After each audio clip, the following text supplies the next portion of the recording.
အားလုံးမင်္ဂလာပါဒီကနေ့2026ခုဇန်နဝါရီလ29ရက်နေ့မှာ ICJ ကမ္ဘာတရားရုံးမှာကြားနာနေတဲ့ဂမ်ဘီယာမြန်မာရိုဟင်ဂျာဂျီနိုဆိုက်ကြားနာပွဲမှာမြန်မာဘက်ကနေရှောက်တယ်ပြီးတော့ဒီနှစ်ပတ်ကြာကြားနာပွဲကပြီးဆုံးတော့ပါပြီပြီးချင်းပဲကျွန်တော်တို့နိုင်ငံတကာတရားရုံးရဲ့ဒီဥက္ကဋ္ဌကြီးသို့မဟုတ်တရားသူကြီးချုပ်ကသူကျင်းရပါတယ်ဒီနေ့တော့ဒီကြားနာပွဲပြီးသွားပြီနှစ်ဖက်နိုင်ငံကိုယ်စားလှယ်တွေနဲ့ဒီနှစ်ဖက်နိုင်ငံဒီရှင်းနေတွေအားလုံးရှောက်လို့ရတဲ့ပြီးသွားတဲ့နောက်ပိုင်းမှာဒီနေ့ကနေစပြီးမှသူတို့ဒီနှစ်ဖက်ရှောက်လို့ရတဲ့ကိုသူတို့စပြီးမှဒီစစ်စစ်မှဖြစ်ပါတယ်အဲ့ဒါပြီးလို့ရှိရင်တင်းတော်တဲ့အချိန်တစ်ခုကိုရောက်လို့ချင်းအချိန်တန်ရင်အများပြည်သူကြားနာပွဲတစ်ခုလုပ်ပြီးတော့ဒီ ICJ နိုင်ငံတကာတရားရုံးရဲ့ဆုံးဖြတ်ချက်ကိုကျွန်တော်ထုတ်ပြန်မယ်လို့ပြောပါတယ်ဒါနဲ့ပတ်သက်ပြီးမှကျွန်တော်တို့ဒီတည်းထုတ်ပြန်ချက်တစ်ခုလည်းသူ့ရဲ့ website မှာတင်ထားပါတယ်ကျွန်တော်လည်းအဲ့ဒါကိုကျွန်တော် Facebook မှာ share ထားပါတယ်ဆိုတော့အရင်တုန်းကတော့ကျွန်တော်တို့နိုင်ငံဂမ်ဘီယာကရှောက်တယ်ပြီးမှတခါမြန်မာဘက်ကနေငင်းကျဲထုတ်တယ်တခါမြန်မာဘက်ကနေတခါသူတို့ရဲ့ဟွာတွေကိုတခါဒုတိယရောင်းမှကျတော့ဂမ်ဘီယာနဲ့ကျွန်တော်တို့ဒီနှုတ်အဖြစ်ရှောက်လေးကျဲဒါမြန်မာကနေအဲ့ဒါကိုလည်းရှောက်လေးကျဲသူမို့ချေပါချက်တခါကြားထဲမှာသူတို့တကပိတ်အနေနဲ့ဒီတပ်တွေကိုစစ်တယ်ဂမ်ဘီယာဘက်ကတော့ဒီ expert တယောက်ကိုလည်းသူတို့ကဒီနှစ်ဖက်ဒီရှေ့နေတွေနဲ့တရားသူကြီးတွေကကျွန်တော်တို့မေးမြန်းမှုတွေလုပ်ခဲ့ပါတယ်ဆိုတော့ဒီဟာတွေအားလုံးလုပ်ပြီးနောက်ပိုင်းမှာကျွန်တော်တို့ဒီဆုံးဖြတ်ချက်တော့မချသေးဘူးပေါ့နော်ဒါပေမဲ့အမှုအသွားလာဘယ်လိုရှိသလဲမြန်မာနိုင်ငံအနေအထားဘယ်လိုရှိသလဲကျွန်တော်ဂမ်ဘီယာနိုင်ငံအနေအထားဘယ်လိုရှိသလဲကျွန်တော်တို့ဘယ်လိုမျှော်လင့်ရမလဲဆိုတာကိုဒါကျွန်တော်ရဲ့ဒီသဘောထားအမြင်ကိုတင်ပြဆွေးနွေးသုံးသပ်မှာဖြစ်ပါတယ်အဲ့ဒါကျွန်တော်တို့ဂမ်ဘီယာဘက်ကနေကြည့်လို့ရှိရင်နံပါတ်1ကသူတို့ကဒီ UNFFM လို့ခေါ်တဲ့ဒီကုလသမဂ္ဂလူ့အခွင့်အရေးကောင်စီကနေကျွန်တော်ဂျီနိုဆိုက်အမှုကိုစစ်ဆေးဖို့အတွက်အချက်လက်ရှာဖွေရေးမစ်ရှင်ပေါ့နော်အဲ့ဒီနောက်ပိုင်း IIMM အတူအပြင် international mechanism သူ့ကိုဖွဲ့စည်းခဲ့တယ်သူတို့နှစ်ဖွဲ့လုံးကဒီခုနက2016ဒီမြန်မာစစ်တပ်ရဲ့ဒီနေမြေရှင်းလင်းရေးလုပ်ပြီးနောက်ပိုင်းလူတွေကဘလို့ဖြစ်သွားတယ်တခါရွာတွေကဘလို့မိရှုခံရတယ်ဘလို့သက်ဖြတ်ခံရတယ်နောက်ကအမျိုးသမီးတွေနောက်ဒီအိမ်တောင်ရှိတဲ့မျိုးသမီးတွေအပြိုလေးတွေကိုသူတို့ဘလို့မတင်းချင်းလေကလေးတွေကိုဘလို့မိရှုလေစသည်အဖြစ်ဒါမျိုးတွေကိုသူတို့ကစုဆောင်တယ်စုဆောင်ပြီးတော့လေဒီမျက်ညံသက်တွေကိုလေသူတို့ကအချက်လက်တွေစုဆောင်ခဲ့တယ်အဲ့ဒီနောက်မှာ IIMM ကလည်း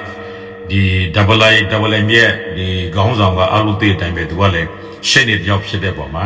သူတို့ကတကယ်ဒီ legal investigation ကိုလုပ်ပြီးတော့ခုနကဒီ ICJ ပါဝင်ကဘာမှာရှိတဲ့မြဒီတရားရုံးတွေမှာအသုံးပြုနိုင်ဖို့တဲ့သူကဒါပြီးအမှုတွေကိုပြင်ဆင်ပေးခဲ့ဆိုတာကျွန်တော်တို့အားလုံးသိပါတယ်ဆိုတော့ဂမ်ဘီယာဘက်ကနေစပြီးမှဒီပထမဒီ round မှာတင်ကြတဲ့ခါမှာသူတို့ကတော့အဓိကဒီကျွန်တော်မောင်းတော်ကမင်းကြီးရွာရသေးတော်ကချွတ်ပြင်းဘူဒီတော်ကမောင်နုဆိုတဲ့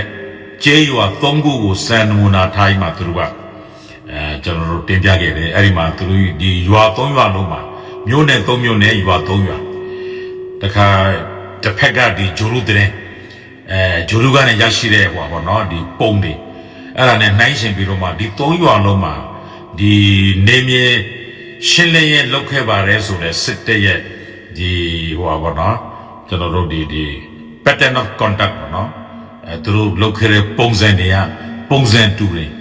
သူတို့အမျိုးသမီးတွေကလေးတွေကိုယောက်ျားနဲ့ခွဲတာပြီးတော့မတိန်ကျင်းတာကလေးတွေကိုမီးရှို့တာရွာတွေကိုပြစ်တဲ့စပြပြပေါ့လေဒါတော့အောင်ချပြီးတာပါနော်ဒီဂမ်ဘီယာဘက်ကအဲ့ဒါကိုအဓိကကျွန်တော်တို့တင်ပြသွားတယ် ပ ပြီးလို့ရှိရင်ရုံးတော်မှာမျက်မြင်သက်သက်တွေကိုခေါ်လာတယ်နောက်တစ်ခါကျွန်တော်တို့ဒီတစ်ဖက်ကဒီ clearance operation မလုပ်ခင်ဒီခုနကဒီကျွန်တော်တို့ဒီအမျိုးသားရေးမဘာသာဝိရတုတို့ကဘယ်လိုလုံးဆော်ခဲ့တယ်တခါကျွန်တော်တို့ဒီ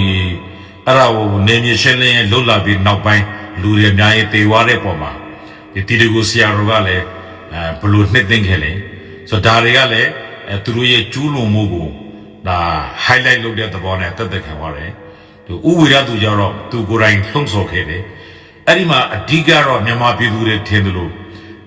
ဒီဗုဒ္ဓဘာသာဘုန်းကြီးတွေကိုဆွဲချက်တင်တာဒီတရားခံအဖြစ်တင်သွင်းတာမဟုတ်ပါဘူးအလုံးစုံပြောရင်တက်တက်ခံဖြစ်ဖို့ဘယ်လိုတက်တယ်လဲသူတို့အဲ့ဒါမျိုးလုပ်တာကိုအစိုးရကနေဒီလှုံ့ဆော်မှုမလုပ်ရဘူးလို့မတားမြစ်ခဲ့တဲ့ပြင်လှုံ့ဆော်မှုတွေလေအရေးတည်ယူမလုပ်ခဲ့ဘူးမတားမြစ်ခဲ့ဘူးဒါကြောင့်မလို့ဒီစစ်တပ်မှာ genocide လုပ်ဖို့အတွက် intent ရှိတယ်ရည်ရွယ်ချက်ရှိတယ်ဆိုတာဂမ်ဘီယာကဒါပဲအဓိကပြောတာဒီအမှုက genocide convention ကိုချိုးဖောက်တဲ့အမှုဖြစ်တဲ့အတွက်အချက်ကတစ်ချက်ပဲဂမ်ဘီယာကသူတို့ကမြန်မာစစ်တပ်က genocide လုပ်ဖို့ဒါရည်ရွယ်ချက်ရှိနေလုပ်ခဲ့တယ်မြန်မာဘက်ကပြောတာကမရှိဘူးဒီနှစ်ခုပဲပြောရမှာကျန်တဲ့ဟာတွေကတော့ကျွန်တော်တို့ဒီတရားမှတ်မှုရဲ့ဒီအမှုအသွားလာသူတို့ရဲ့ legal procedure protocol ရတော့အများကြီးပြောတာပါလေကျွန်တော်တို့ကဒီအရက်သားစကားနဲ့ပြောနေတာတူတူတုတ်ဒီဟာပဲဆိုတော့ဂမ်ဘီယာဘက်ကတော့သူတို့ပိုင်နိုင်အဲ့ဒါမျိုးသူတို့ကလှုံ့ဆော်တဲ့ intent ရှိတယ်အဲ့ဒါမျိုးရည်ရွယ်ချက်ရှိလို့ပဲဒါတွေကိုအရေးတူယူမလုပ်ခဲ့ဘူးနောက်တစ်ဖက်ကဒီ2012မှာ2010ဒီ2010နောက်တစ်ဖက်ကဒီ2015ရွေးကောက်ပွဲတွေမှာဒီမဲအများဆုံးနဲ့အနိုင်ရခဲ့တဲ့ဒီက RNDP ပါတီနောက်တစ်ခါမတူကွဲပြား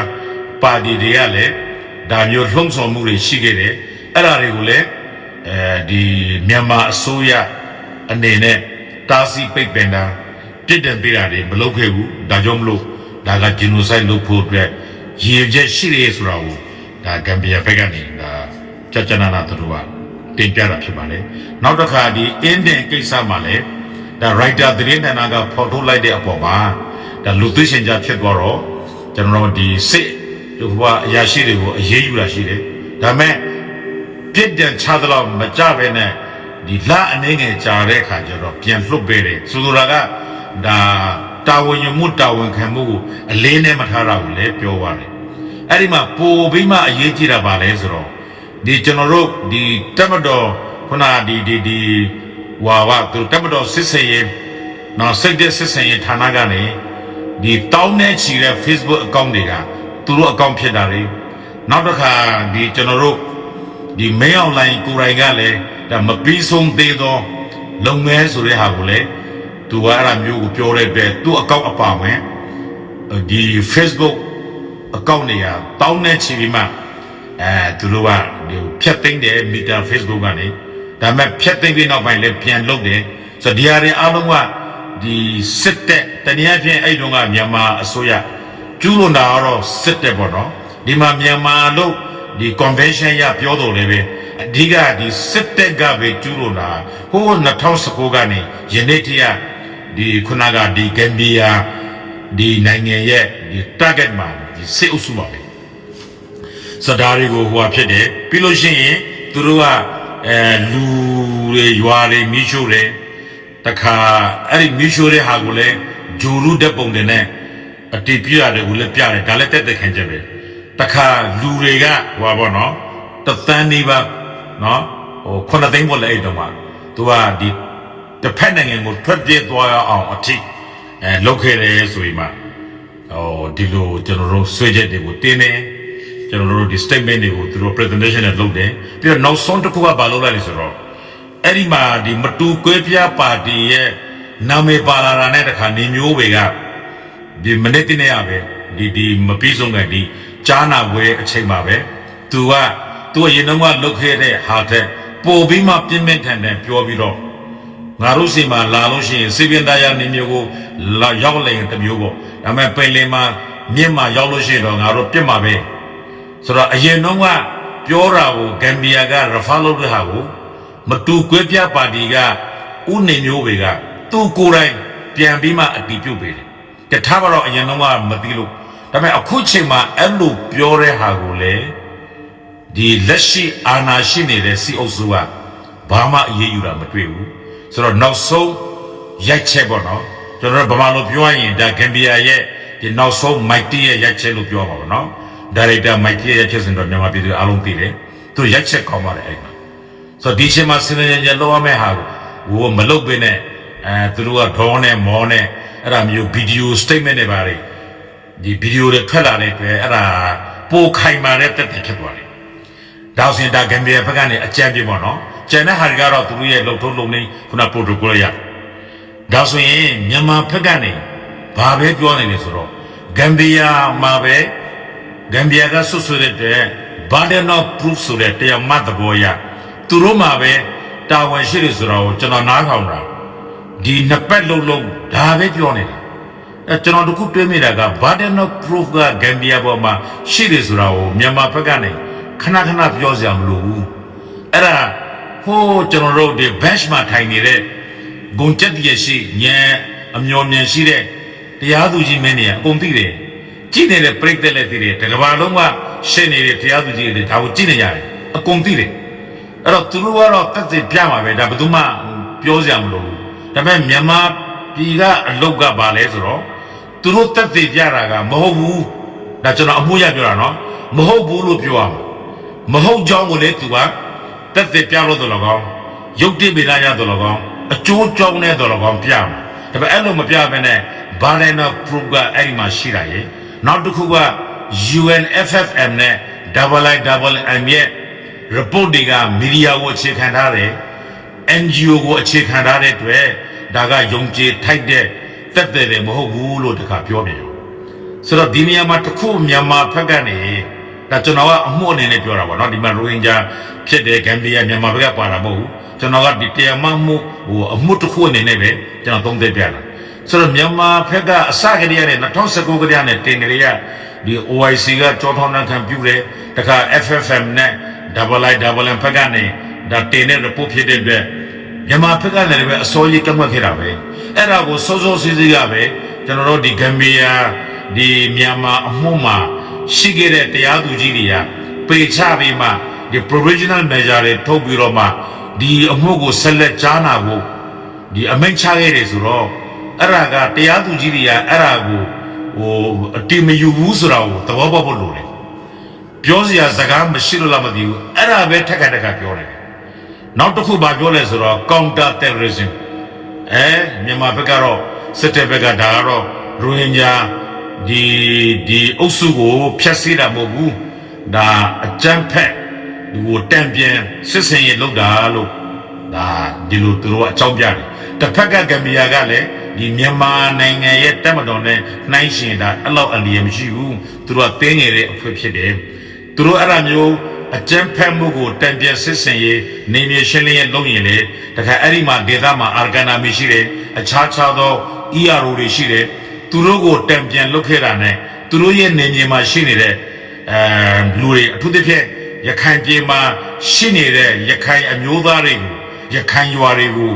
ဒီကျွန်တော်ပြုတ်မှုခဲ့တာနဲ့ရိုဟင်ဂျာရွာတွေကိုလုပ်ခဲ့တာမတူဘူးအာရကန်အာမီနဲ့လေအာဆာနဲ့နှိုင်းရှင်တာက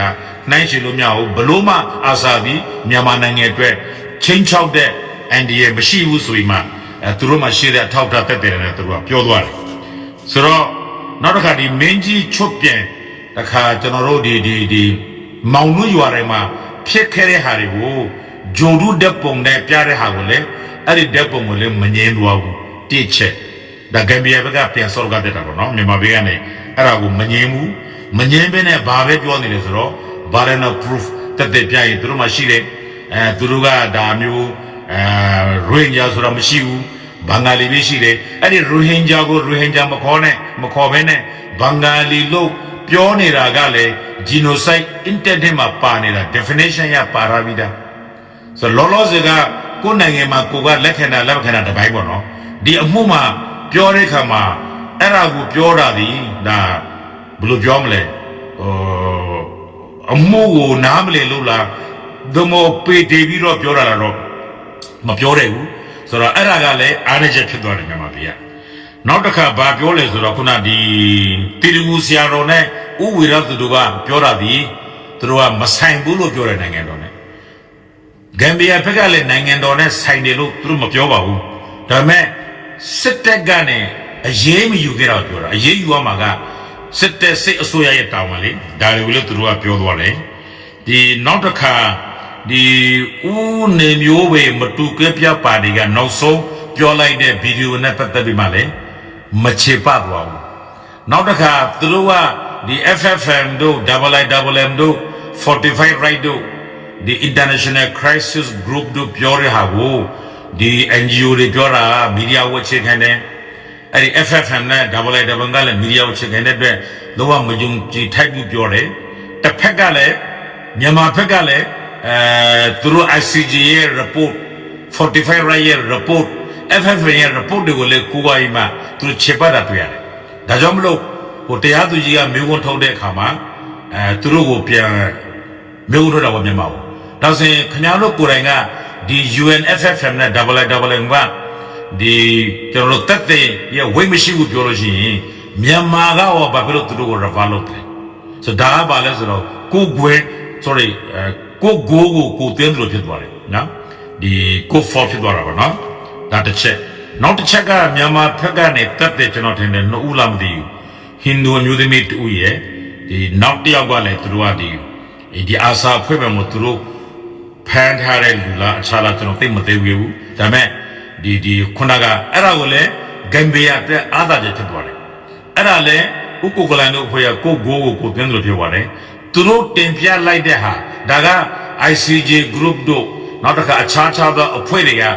ဒီအာစာရဲ့လှုပ်ရှားမှုတွေအင်တာဗျူးလုပ်မှသူတို့ပြောခဲ့တာဆိုတော့အဲ့ဒါတွေကိုအခြေခံပြီးတော့မြန်မာဘက်ကနေဘာရည်ရွယ်ချက်နဲ့အဲ့ဒီသက်သေကိုတင်လေမသိဘူးဆိုတော့အဲ့ဒီသက်သေကိုဂမ်ဘီယာဘက်ကနေတခါပြန်အသုံးချပြီးတော့မှသူတို့ကိုယ်တိုင်ဝန်ခံထားတယ်မြန်မာဘက်ကနေကိုယ်တိုင်ဝန်ခံထားတယ်သူတို့ counter terrorism လုပ်တယ်လို့ပြောတဲ့ဒီအာစာကိုမတိုက်ခိုက်ပေနဲ့ဒီရိုဟင်ဂျာအရက်သားတို့ပဲတိုက်ခိုက်ဆိုတာလေကျွန်တော်တွေ့တာကတော့ကိုသွင်းတာနှစ်ကိုရှိတယ်ဒီ FFM နဲ့ NGO 45ကတကူခုနကမြန်မာဘက်ကနေတွားပြီးမှဒီတက်တဲ့ခံတင်လိုက်တဲ့ဟာကကိုအတွက်ပြန်ပြီးမှဒီအကျိုးရုပ်သွားတယ်ဂမ်ဘီယာဘက်ကနိုင်တယ်ဒါအမှုဖြစ်တယ်ဆိုတော့ဟိုတစ်ဖက်အကြကိုတစ်ဖက်ကကောက်မှာပဲလေဒီနေရာမှာဟိုဘလောက်ထိမှန်တယ်လဲမှားတယ်လဲဘေးရမှန်တယ်လဲမှားတယ်လဲဆိုတာဒါကျွန်တော်တို့ပြောလို့မရဘူးဒါတရားသူကြီးတွေဆုံးဖြတ်မှာဒါပေမဲ့အမှုသားအမှုလာမှာဘလို့ပြောတဲ့ဟာကိုဘလို့ခြေပါတယ်လဲဆိုတာကိုလေဒါတရားသူကြီးတွေကသူတို့ကသေချာကိုကြည့်မှဖြစ်ပါတယ်ဆိုတော့အဲ့ဒီမှာလေမြန်မာဘက်ကနေကျွန်တော်အားနေချက်ရှိတယ်လို့ကျွန်တော်ယူဆတယ်နောက်တစ်ခုကဒီဂမ်ဘီယာဘက်ကထောက်ပြတဲ့ခါမှာဒီ provisional measure နဲ့ပတ်သက်ပြီးမှနောက်ထပ်နှစ်နိုင်ငံပြဿနာမဖြစ်ကြဘူးတက်တဲ့ကန်ထောက်ထားတယ်မဖြစ်ကြဘူးတခါဒီနေမျိုးကိုကြတော့ဒီခုန ICJ ရဲ့ဒီတရားစီရင်ပိုင်ခွင့် provisional measure အရအကာအကွယ်ပေးထားတဲ့ယာယီသဘောတရားနေရာဖြစ်နေတယ်အဲ့ဒီနေရာမှာလေတိုက်ပွဲတွေပေါ်ဆောင်တယ်တခါအဲ့ဒီမပေါ်ဆောင်ကြရဒီမောင်းတော့ကမြို့သူကြီးတို့အခြားရွာတွေကိုဘူလူဇာနဲ့ထိုးပြီးမှပြက်ပြီးတော့သူရေးတက်ရင်လုပ်တယ်ဒါလည်းတက်ကန်ဖြောက်တာပဲပြီးလို့ရှိရင်တခါကျွန်တော်တို့ဒီအာကန်အာမီနဲ့ဟိုမြန်မာစစ်တပ်ကကျွန်တော်တို့စစ်ပွဲတွေဖြစ်တော့လေအဲ့ဒီမှာစစ်တပ်ကရိုဟင်ဂျာတွေကိုအတုံးချတာကိုသူတို့လည်းသိလျက်နဲ့စစ်တပ်ကဆုတ်သွားတဲ့ခါမှာဂလေသားချေတဲ့အနေနဲ့လုပ်တဲ့ခါကျတော့ရိုဟင်ဂျာရွာတွေမိရှုတာဘူးဒီတော်မျိုးကိုမိရှုတာမောင်းတော်ဘူးဒီတော်မှာရိုဟင်ဂျာတွေကိုတတ်တာတခါဟိုဘက်ကကျွန်တော်တို့ဒီအတွင်းနဲ့အုပ်စုဟိုယာစီရီမှာလည်းဟိုသူတို့ကအာစာတွေပါဆိုပြီးမှဆွဆွပြီးမှတက်ဖြတ်တာပြီးလို့ရှိရင်လေဒီရွာသားတွေအားလုံးကလည်းမြန်မာတွေစစ်တပ်ကဆွဆွတယ်လို့အာကန်အာမီကလည်းအကုန်လုံးကိုဝလုံးရှင်နဲ့ရမ်းပြီးမှဒီဘူးဒီတော်ပပက်လေကရွာပေါင်း20ကိုမိရှုတယ်အားလုံးကိုတောင်ပိုင်းကိုပို့တယ်ဘူးဒီတော်မျိုးကိုမိရှုတယ်ပြီးလို့ရှိရင်တိန်းနဲ့ချီပြီးမှကျွန်တော်တို့တောင်ပိုင်းကိုနေရစွန့်ခွာသွားတဲ့အပြင်တိန်းနဲ့ချီပြီးမှလည်းကျွန်တော်ဘင်္ဂလားနိုင်ငံကိုသွားလိုက်ရတယ်ဆိုတော့ဒါကလည်း2016ခွန်အမှုပေါ်မှာချထားတဲ့ provisional measure ကဆက်လက်ပြီးမှထိန်းသိမ်းထားမှာဖြစ်တဲ့အတွက်စစ်တပ်လက်အောက်ခံအဖွဲ့အစည်းဖြစ်ပြီး ပုံမှန်လက်နက်ကင်ဘသူပဲလို့တာဝန်ကတော့ဒီဘယ်လိုပြောမလဲစစ်တပ်ရဲ့တာဝန်ပဲဆိုတော့တစ်ဖက်ကအာဂန်နာမီကမလုံရင်အဲ့ဒါမျိုးလုံအောင်